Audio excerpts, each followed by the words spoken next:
Hello, guys. Good morning. I'm Mike, I'm Kurt. and together we are Fieldcraft Survival. Oh man, there's a lot of people that help us, but Yeah, whatever. Anyways, today we're doing everyday carry. Everyday carry is very important in the aspect in which we teach it because it's the start point for preparation every single day you get up.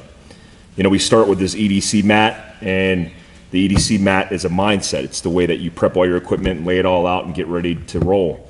And so the way that we approach EDC is from our experiences in combat, but also operating in what we call low vis or semi-permissive environments. Because depending on where you're at in the world, your EDC might not apply to every kind of situation. There might be security considerations of how they search you, all the way to the permissive. if you can or can't carry something in that environment, Absolutely. just based off of laws. Absolutely. So it could change and scale depending on your environment, and that's applicable especially in the United States because there's some places that you go, Phoenix, Arizona, for example, where you're going to be in a t-shirt and board shorts because it's 115 freaking degrees. Yeah. So how are you going to operate? What are some considerations? We'll talk about the wide varying of considerations and how that applies to environments, and hopefully spread some knowledge and give you guys some different perspectives and show you how we roll. So Kurt, you want to start off with? Yeah, so real quick, guys, I want to talk you through the Colonel Blade.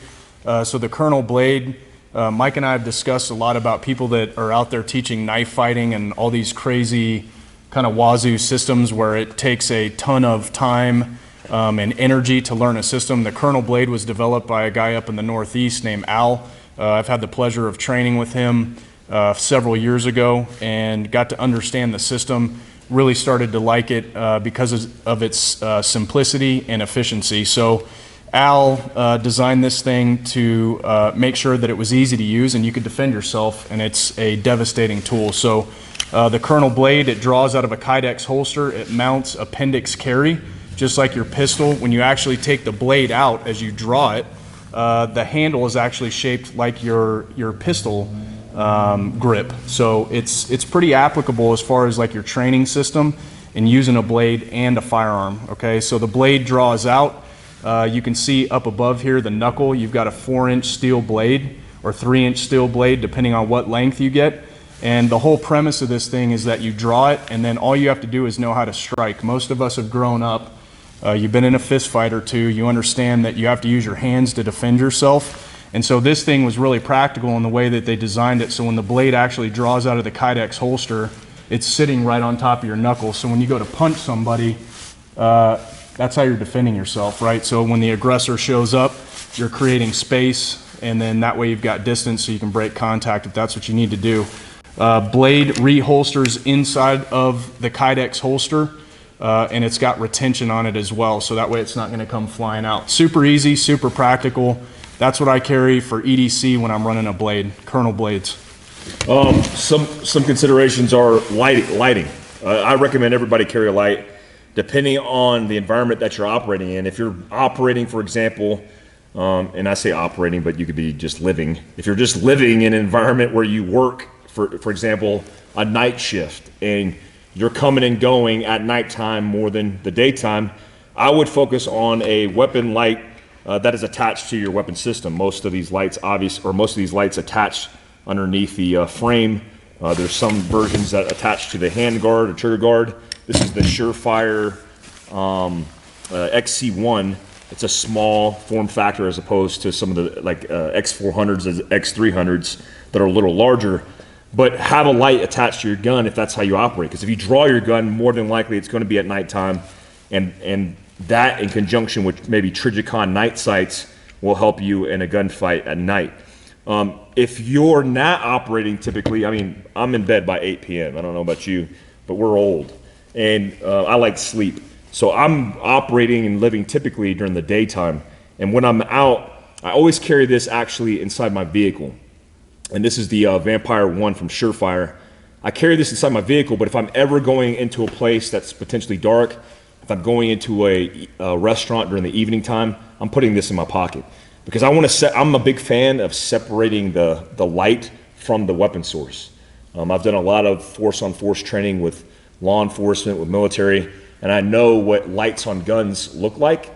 and I know what happens when you shoot at lights with guns on it. Yeah, so it keys you into, if the light is absolutely. pointing in front of you, then obviously that person's, potentially the bad guy's attention is keyed in to the center of you, which is honestly a lot of times, I mean, we've talked about this too in combat, saw a guy with a gun, and then the initial snap reaction was to engage at that level, which typically when you see force on force is why guys are all shot up in the hands Yep. and in and around the gun. So now take that kind of vignette or that little story, apply that light to a firearm. Now you imagine you're pointing the firearm with the light on it, and Yep. so that keys somebody in right away. So Your T-zone, your high chest, your center mass, and you're giving them a good place to key in on. That's why there's a whole bunch of tactics of using the light offset, of scanning. It's a different block of instruction, but it's a factor in EDC carry. Always have a light source readily available.